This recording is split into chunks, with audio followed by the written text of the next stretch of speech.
Cinema हमारे जीवन की एक ऐसी प्रतिध्वनि है जो जीवन से सीख कर फिर उसे समझाने और समझने की प्रक्रिया उजागर करती है। हंसते खिलखिलाते रोते बूझते लड़ाइयों और प्यार के बीच कहानी और संवेदनाओं का ये पिटारा हमारे देश को 100 वर्षों से ज़्यादा बांधे हुए है। जो समाज में होता है और कभी कभी जो उसमें होना चाहिए, इन दोनों पर इस माध्यम की कड़ी नज़र हमेशा से ही रही है। मनुष्य के संघर्षों और सोचों को दर्शाने वाला ये माध्यम हर किसी का अपना निजी इतिहास बयां करता है।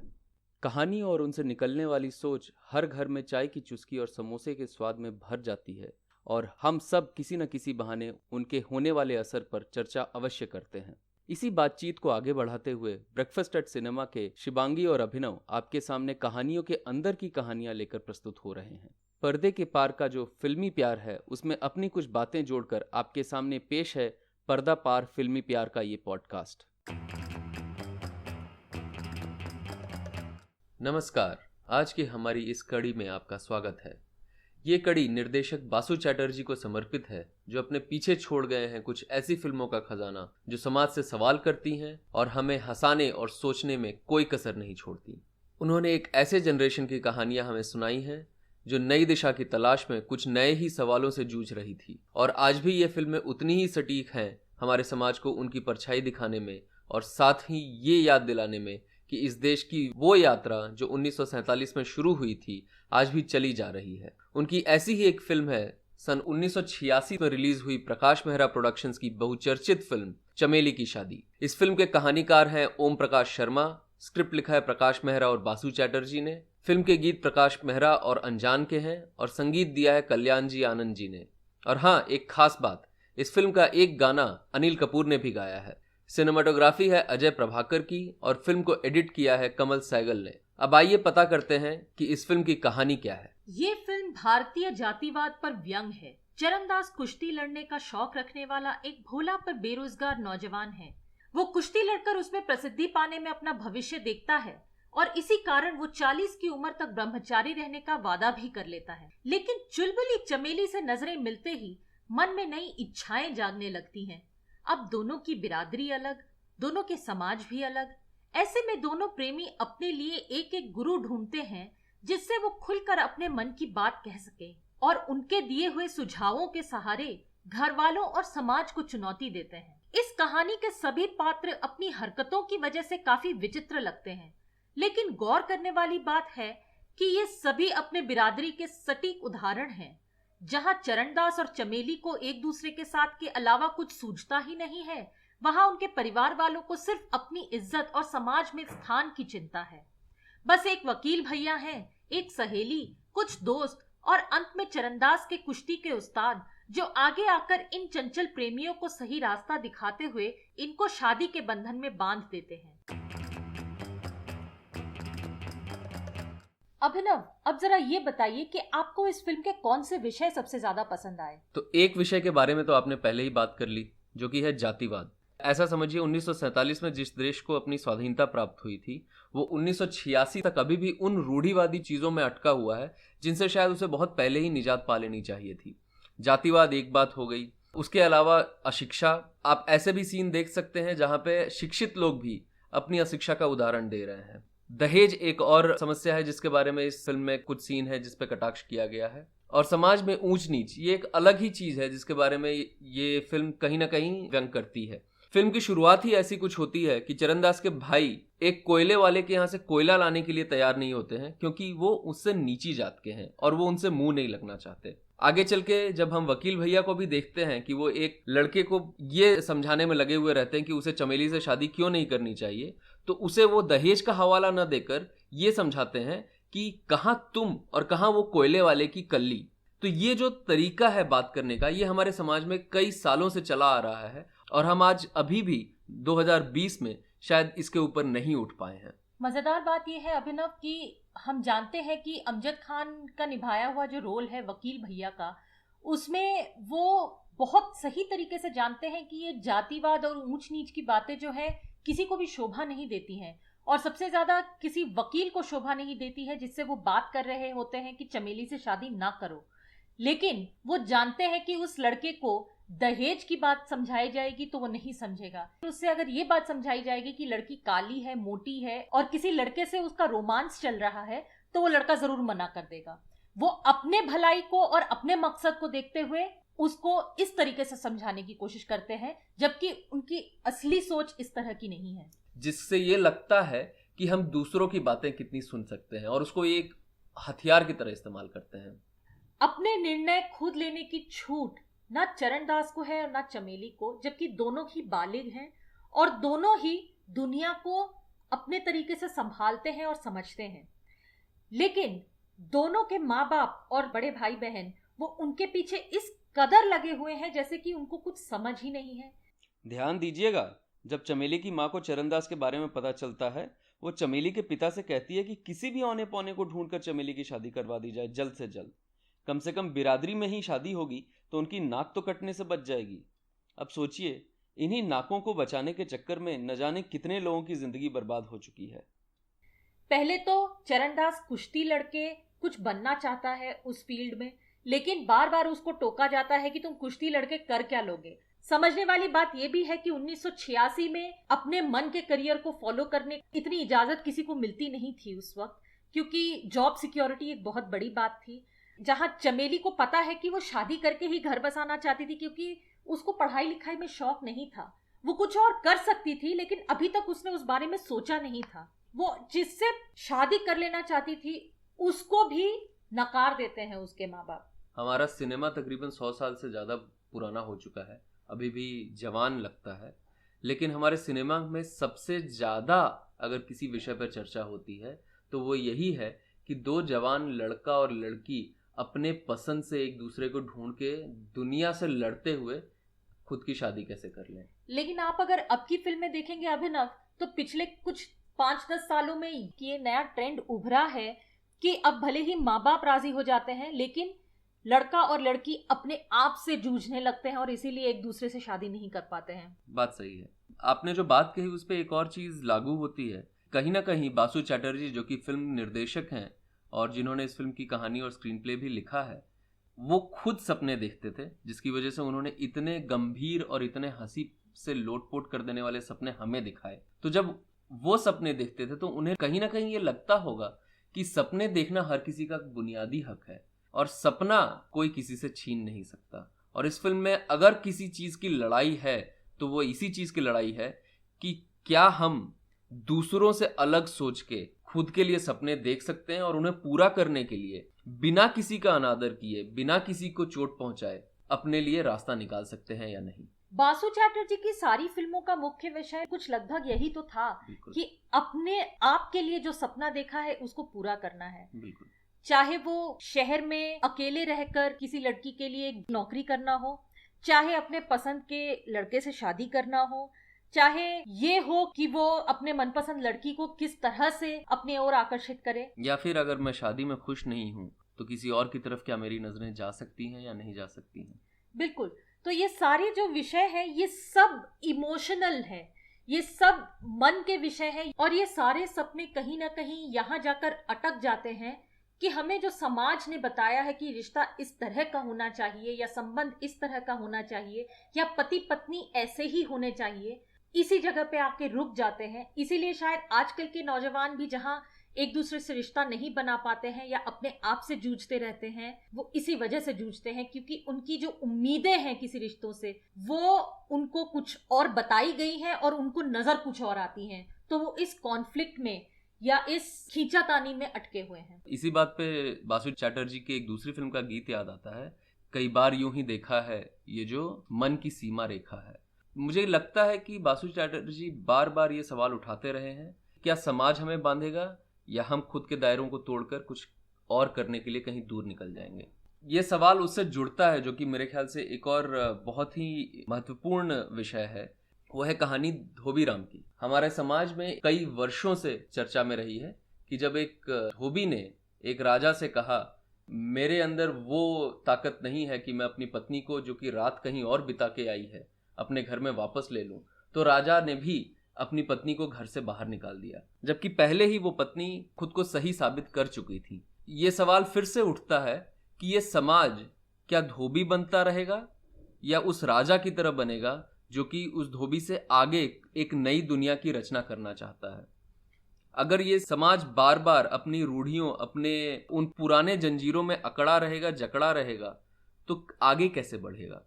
पर ये बात तो बहुत ही अजीब है ना कि लोग अपनी गलतियां और अपने घर के तनावों को नहीं देख पाते हैं और दूसरों पर तुरंत उंगली उठा लेते हैं, जैसे नत्थूलाल। बिल्कुल, वो ज्यादा आसान है ना, क्योंकि नत्थूलाल आके सबसे पहले चमेली के पिता से ये कहते हैं कि भाई आपकी बेटी तो किसी और का हाथ पकड़कर बैठी थी उस रेस्टोरेंट में, पर वो ये नहीं समझ पाता है कि उसकी खुद की पत्नी के अजीबोगरीब रिश्ते चल रहे हैं अपने मोहल्ले के लड़कों के साथ। चमेली और चरणदास मुंह तोड़ जवाब देते हैं ऐसे धोबियों का जो आते हैं और कहीं भी जहर फैलाकर दूसरों की जिंदगी में आग लगा देते हैं। चमेली को जितने देर तक उसके माँ बाप सवाल पूछते हैं वो चूं तक नहीं करती है, वो उनका तनिक भी अनादर नहीं करती है। लेकिन जैसे ही नत्थू लाल की बात खत्म होती है, चमेली उसे पीट के घर से धक्के मार के निकाल देती है और उसको जो भी सजा मिलनी होती है अपने घर वालों से, वो मुंह बंद करके चुपचाप शांति से सहती है। तो यहाँ पे मेरे पसंदीदा सीन के बारे में भी मैंने थोड़ी बहुत बात कर ली। एक और बात अभिनव, जब घर में बात सुनने वाले ना मिले, बड़े अपने ही कामों में या अपने ही दुनिया में उलझे हुए हों, या फिर उन्हें हमारे मन की बात समझ में ही ना आए, चाहे उसे जेनरेशनल गैप या पीढ़ी की दूरी कह लीजिए, या ये कह लीजिए कि वो समझना ही नहीं चाहते हो, जब ऐसी परिस्थिति आती है तब बच्चे अपने लिए दोस्त, कोई गाइड या मार्गदर्शक या एक गुरु ढूंढ लेते हैं। बच्चा चाहे जितना बड़ा क्यों ना हो जाए, उसे हर चीज का जवाब अपने बड़ों को देते रहना पड़ता है। वो अपनी गलतियों से सीख नहीं पाते हैं क्योंकि उनकी गलतियों से सीखने से पहले ही दूसरे उन्हें समझाने लग जाते हैं उनकी गलतियां कैसे हुई और उसमें सुधार करने की कैसे जरूरत है। और यहाँ पे भी जैसे चरणदास वकील भैया को ढूंढ लेते हैं और बाद में जाके अपने कुश्ती के उस्ताद से भी बात कर लेते हैं, और वहीं चमेली भी अपनी सहेली अनीता से सुझाव लेती रहती है कि अब क्या किया जाए और आगे कैसे चरणदास से बात की जाए। अब दोनों अनीता और वकील भैया के पात्र जो हैं वो खुले मिजाज के लोग हैं, कहीं भी वो गलत सुझाव नहीं देते हैं। वो ऐसे सवाल जरूर पूछते हैं जो जरूरी हैं, जैसे अनीता ये जरूर पूछती है कि वो पैसे कमाता है कि नहीं, वो तुम्हें एक सुखी जीवन दे पाएगा कि नहीं, या वो तुम्हें गरीबी में घसीट के ले जा रहा है। क्योंकि चमेली जो है वो एक कारोबार वाले की बेटी है, कोयला बेचने वाले की बेटी है, जिसके पास बहुत पैसे हैं क्योंकि वो 2 नंबरी धंधा करता है। और वहीं वकील भैया भी समझाते हैं कि तुम्हारे पास अगर पैसे नहीं है तो तुम दिखा लो, लेकिन तुम ये भी समझो कि तुम्हें आगे चल के करना क्या है इस परिस्थिति के बारे में, ताकि तुम्हें ये न झेलना पड़े कि तुम उसको ब्याह कर ले तो आओ या उससे प्यार तो कर लो, लेकिन उसके बाद फिर तुम उसका पेट ना पाल सको। ये बहुत ही अजीब बात है शिवांगी कि इन दोनों परिस्थितियों में अगर आप देखें तो जब घर वाले बाहर वालों की बात ज्यादा सुनते हैं तो अपने बच्चों की बात सुनना बहुत कम कर देते हैं, और इसीलिए बच्चे भी फिर जाके बाहर वालों की बात सुनते हैं। बिल्कुल। तो ये जो गोल चक्कर चलता रहता है, ये पहिया जो चलता है एक दूसरे से न बात करने का, एक दूसरे से रिश्ता न जोड़ने का, इसी तकलीफ में एक 40 साल का इंसान भी जो कि अपनी पत्नी और अपने बच्चों के साथ जी रहा है, हो सकता है उसे भी आज भी अपने माँ बाप को जवाब देना पड़े। इसको सीधे लोग जोड़ देते हैं इस बात से कि ये तो हमारे संस्कार हैं। जब तक आप एक बड़े पेड़ की छाया से निकलेंगे नहीं, तब तक आपकी अपनी पहचान कैसे बनेगी। और ये फिल्म उस बात पर जरूर सवाल उठाती है कि तुम्हारी अपनी पहचान क्या है, भले वो 19 साल की उम्र में बने या 90 साल की उम्र में बने। तो अब चलते हैं शिवांगी, आपके पसंदीदा सीन्स कुछ बताइए। मैंने तो अपना एक ऑलरेडी बता दिया है, मैं तो पहले ही गोल कर चुका हूँ अपना खंबा। मुझे वो सीन बहुत पसंद है जब चमेली और उसकी सहेली अनीता पहली बार चरणदास से मिलने पिंटो रेस्टोरेंट में जाते हैं।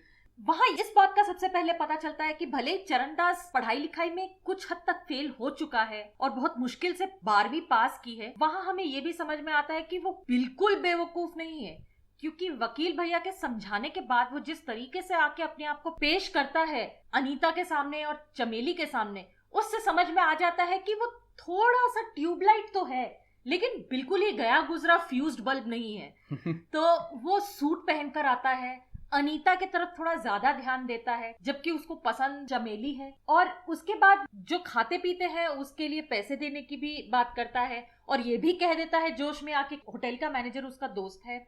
और इस सब के बाद ये भी समझ में आता है कि चमेली जो है वो भरोसा नहीं करती है अपनी सहेली अनीता पे उतना ज्यादा जितना वो दिखाती है, क्योंकि जहां बात अपने से प्यार करने वाले पे आई वहां पे वो अपनी सहेली की भी नहीं सुनेगी और उसको बीच में नहीं आने देगी। और इसका मतलब यह है कि चमेली कई सालों से शायद अपने आप पे भरोसा करना सीख चुकी है और चरणदास अब धीरे धीरे खुद पे भरोसा करना सीख रहा है। मुझे इसी कारण से चमेली का पात्र जो है वो सराहनीय लगता है। ये जो पात्र है, ये जो कैरेक्टर है, ये दुनिया को सिखा सकता है। भले ये खुद पढ़ाई लिखाई में गोल है और खुद बहुत ज्यादा दुनिया देखी नहीं है और सीखा नहीं है, क्योंकि उसे खुद के लिए फैसले लेने की बहुत ही ज्यादा जल्दी है। जहां पहले अनीता सिर्फ चरणदास का नाम सुनकर और उसकी चिट्ठी को पढ़कर उसे जज कर रही थी, उसके बारे में अपने मन में एक गलत धारणा बना ली थी, वहां वो उससे मिलकर अनीता के ख्याल बिल्कुल बदल जाते हैं। वो ये समझ जाती है कि चरणदास जो है ऐसा ही कोई बेवकूफ सा लड़का नहीं है जिसको चमेली से प्यार हो गया है। वो समझ जाती है कि लड़के में कोई बात है, लड़का कुछ करके दिखाना चाहता है, कुछ बनना चाहता है और वो जो है वो उसकी सहेली को हमेशा खुश रखेगा। तो ये तो यहीं पे समझ में आता है कि चमेली जिसने शायद दुनिया नहीं देखी है अभी, वो अपनी दोस्त जिसने दुनिया देखी है उससे थोड़ी ज्यादा अक्लमंद है। और ये बात सीधे वहां पे भी जाके हमला करती है जहां पे माँ बाप ये कहते हैं चमेली को कि अभी दूध के दांत निकले भी नहीं और चली है खुद के लिए लड़का ढूंढने। तो दूध के दांत निकलना जरूरी नहीं है।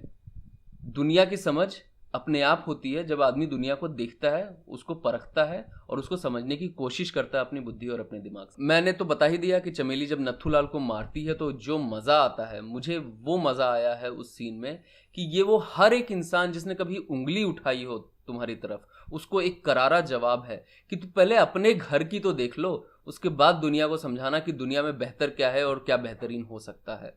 तो मैं अपने दूसरे सीन की तरफ चलता हूं जिसको देख के मुझे काफी मजा आया, क्योंकि ये सीन अपने आप में 2 पार्ट का सीन है। जब चरणदास चमेली को पृथ्वीराज बन के संयुक्ता को अपने घर से भगा के ले जाता है, तब तो हंसी के मारे मैं जमीन पे गिर चुका था, क्योंकि सुबह के 5 बजे की जो नींद होती है और उसमें जो गड़बड़ हो सकती है, इसका भरपूर उदाहरण इस सीन में मिला है। और इस देश में हर वो इंसान जो कि कहता है कि उठ के ब्रह्म मुहूर्त में पढ़ाई करो ताकि अच्छा रहेगा, ये उसके मुंह पे एक करारा जवाब है कि थोड़ा समझें कि सुबह 5 बजे कितने भी ब्रह्म उठें और कितना भी मुहूर्त निकले, पढ़ाई नहीं हो पाती है। तो ये जो मजा उस सीन में आता है कि सुबह 5 बजे माँ बाप भी नहीं उठ पाते हैं ठीक से, उनकी आंखें बंद रहती हैं और उन बंद आंखों में धूल झोंकने की जरूरत ही नहीं पड़ती, क्योंकि अपने आप ही कई चीजें हो जाती हैं। और उसी सीन के बाद जिस वक्त वकील भैया आते हैं चमेली के घर पे ही पैसे लेने के लिए और उन पैसों से उसी चमेली की शादी करवाते हैं जिस शादी के खिलाफ उसके माँ बाप थे, तो उस सीन में जब वो चाबी लौटाते हैं चमेली की माँ को, मजा आ जाता है कि जब पढ़ाई लिखाई न की हो या दुनिया नहीं देखी हो तो कैसे किसी को बेवकूफ बनाया जा सकता है। दोनों घरों में औरतें घर पे रह के काम करती हैं और दोनों जगह औरतों को बार बार ये कहा जाता है कि तुम्हें तो कुछ पता ही नहीं है, तो फाइनली वो वैसे ही बिहेव करती हैं जैसे उन्हें कुछ पता नहीं है। लेकिन जहाँ पर शादी हो रही है जब वहां पहुंचती हैं तब दोनों जगह आगे वो रहती हैं लड़ने वाली, दोनों मर्द चुप हो जाते हैं। सोचने वाली बात है, जितनी बार इस पूरी फिल्म में दुहाई दी जाती है समाज की, वो मर्दों की तरफ से नहीं औरतों की तरफ से दी जाती है। तो ये वही गोल पहिया घूम रहा है, जिसने जिसके ऊपर अत्याचार किया वही अत्याचार वापस दूसरे के ऊपर किया जाता है और वही अत्याचार फिर घूम के उसके ऊपर आता है। एक और सीन आपको याद होगा अभिनव, जब चमेली के मामा निकलते हैं चरणदास का खून करने और चरणदास अपने दोस्त की सहायता से पहुंच जाते हैं उस बार पे जहां पे मामा जी बैठे हैं और हंसी मजाक में मामा जी को पीट डालते हैं गाना गाते गाते। उस सीन में इतना मजा आया था मुझे, क्योंकि अन्नू कपूर को किस तरह से घसीटा है जमीन पे, दीवार से लटकाया है और क्या कुछ नहीं किया है अन्नू कपूर के साथ जो मामा का किरदार निभा रहे हैं। दोनों ही अभिनेता बिल्कुल खुलकर इस सीन में अपने आप को समर्पित कर चुके हैं और जिसको जिसके साथ जो करना है वो किए जा रहा है, क्योंकि दोनों को पता है कि उसी से इस सीन की पूरी शोभा बढ़ेगी। बिल्कुल। और यहाँ पे आपने अन्नू कपूर की बात की तो कुछ बहुत ही जरूरी पात्र हैं जिनके बारे में बात कर लेनी चाहिए। हमें नहीं भूलना चाहिए कि इस फिल्म में अनिल कपूर और अमृता सिंह के अलावा इस फिल्म की शोभा बढ़ती अगर है तो वो उन विचित्र पात्रों के कलाकारों के अभिनय से बनती है। पंकज कपूर का एक दबा हुआ चरित्र जो खुद से ही भुनभुनाता रहता है क्योंकि उसकी पत्नी उसके ऊपर चिल्लाती रहती है। पत्नी का पात्र जो भारती आचरेकर जी ने निभाया है, जो कभी किसी और को कुछ बोलने का मौका ही नहीं देती है, हालांकि उसकी खुद की अकल शायद थोड़ी कम है। गौर करेंगे तो जब अमृता सिंह गुस्से में आती हैं तो वो बिल्कुल उसी तरीके से बात करती है जैसे उनकी माँ बात करती है, भारती आचरेकर। ओम प्रकाश बने हैं चरणदास के कुश्ती के उस्ताद, जिनका स्वभाव तो है कड़क लेकिन दिल नरम है। जहां वो अपने सभी शिष्यों से 40 की उम्र तक ब्रह्मचारी बने रहने का वादा करवाते हैं, वहीं फिल्म के खत्म होते होते हमें पता चलता है अब उनके मन में भी शादी करने की इच्छा जाग उठी है। और फिर आए वकील भैया जो कटाक्ष करते रहते हैं समाज पे, क्योंकि वो पढ़े लिखे हैं, वकील हैं, काफी कुछ समझते हैं दुनिया के बारे में और अंतर्राष्ट्रीय स्तर पे भी काफी कुछ समझते हैं। तो वो इन चीजों पे बार बार चरणदास को समझाते हैं कि इन चीजों पे मत पढ़ो और इन चीजों पे ध्यान दो। फिर आते हैं चरणदास के भैया और भाभी, जिनको निभाया है सत्येन कपूर और तबस्सुम ने। दोनों का रोल तो बहुत ही छोटा है, लेकिन जितना भी उन्होंने काम किया है उसमें समझ में आ जाता है कि वो किस तरह के लोग हैं, क्योंकि इतना पावरफुल है उनका वो 5 मिनट उस फिल्म में। उसके अलावा हमने बात की अन्नू कपूर जी की, साथ ही राम सेठी जो कि नत्थूलाल के कैरेक्टर में हैं, वो भी बहुत ही जबरदस्त परफॉर्मेंस देते हैं इस फिल्म में। महुआ जी जो अनीता का किरदार निभा रही हैं, वो भी बहुत ही जबरदस्त हैं। और एक बहुत ही खूबसूरत सी छोटी सी भूमिका में नजर आते हैं महान कवि श्री शैल चतुर्वेदी, जिन्होंने मक्खन के पिता का रोल निभाया है। और वही धोबी और समाज जिसके बारे में हम बात कर रहे थे, उसका असर ऐसा होता है, मक्खन की शादी को रद्द करने के लिए वो कल्लू मल के घर पहुंच जाते हैं। बचपन में जब मैंने ये फिल्म देखी थी तो इस फिल्म का निचोड़ 2 शब्दों में मेरे दिमाग में छप चुका था। वो शब्द हैं चूड़ी बिल्लौरी। क्योंकि चूड़ी बिल्लौरी क्या है ये तो फिल्म देख के ही आपको समझ में आएगा, लेकिन घनश्याम रोहेरा जिन्होंने फटचट का पात्र इस फिल्म में निभाया है, उनका परफॉर्मेंस इस सीन में मज़ेदार है। क्योंकि सिर्फ इन 2 शब्दों का इस्तेमाल करके उन्होंने मेरे दिमाग में तो ये प्रश्न कई सालों तक जिंदा रखा कि ये चूड़ी बिल्लौरी होती क्या है। और जैसे इस कड़ी को हम तैयार कर रहे थे वैसे पता किया तो समझ में आया कि चूड़ी बिल्लौरी का मतलब होता है राइनस्टोन्स की बैंगल्स। बहुत ही इंटरेस्टिंग है चूड़ी बिल्लौरी, क्योंकि जब भी चूड़ी बिल्लौरी आती है तब चमेली के जीवन में कुछ हल्का सा बदलाव आता है जो कैद में है, और वहीं चरणदास का प्यार थोड़ा सा और आगे बढ़ता है। इस फिल्म में एक और खास भूमिका है राजनीति की, जिसका असर कल्लू मल की जीवन पे पड़ता है और जिससे वो अपने घर वालों से वादा भी करते हैं कि एक अलग घाट बनाया जाएगा उनकी बिरादरी के लोगों के लिए। जिस पर चमेली एक मजाक में कहती है कि जब आप बड़े राजनीतिज्ञ बन जाएं तो हमारे लिए ट्रेन में हमारी बिरादरी के लिए एक अलग डिब्बा जरूर बना दीजिएगा। आखिरी में बस ये कहना चाहेंगे कि उस वक्त जब ये फिल्म रिलीज हुई थी तब तो दर्शकों ने इसे पसंद किया, लेकिन फिल्म सुपरहिट नहीं हो पाई। धीरे धीरे इस फिल्म की लोकप्रियता बढ़ती गई और आज ये फिल्म एक कल्ट स्टेटस धारण कर चुकी है। दर्शक आज भी इस फिल्म के डायलॉग्स और रेफरेंसेस कोट करते रहते हैं। चमेली को देखकर ऐसा भी लगता है कि कहीं ना कहीं जब वी मेट की गीत भी कुछ इसी धुआंधार परफॉर्मेंस और कैरेक्टर का नतीजा है। वैसे इसकी सच्चाई शायद इम्तियाज अली ज्यादा समझे। इसके अलावा इन 2 कलाकारों की जोड़ी ने उस जमाने की कई फिल्मों में बड़ी ही जबरदस्त भूमिकाएं निभाई हैं। हमारी एक और पसंदीदा फिल्म जिसमें अनिल कपूर और अमृता सिंह ने एक अलग तरह की धूम मचाई, निर्देशक अनिल गांगुली की साहिब है, जिसका गाना आज भी लोग गुनगुनाते हैं, प्यार बिना चैन कहाँ रे। और अब अगर हमारी बातों ने आपको बेचैन किया है तो YouTube पर जरूर जाकर देखिएगा चमेली की शादी और लुफ्त उठाइए एक उम्दा कॉमेडी का जो आपको माइंडलेस के बदले माइंड मोर बनाती है। बताइए आपको ये गुफ्तगू कैसी लगी, और हम इतिहास के पन्नों से एक और नायाब मोती लेकर जल्द ही हाजिर होंगे। शब्बा खैर, शुभ रात्रि।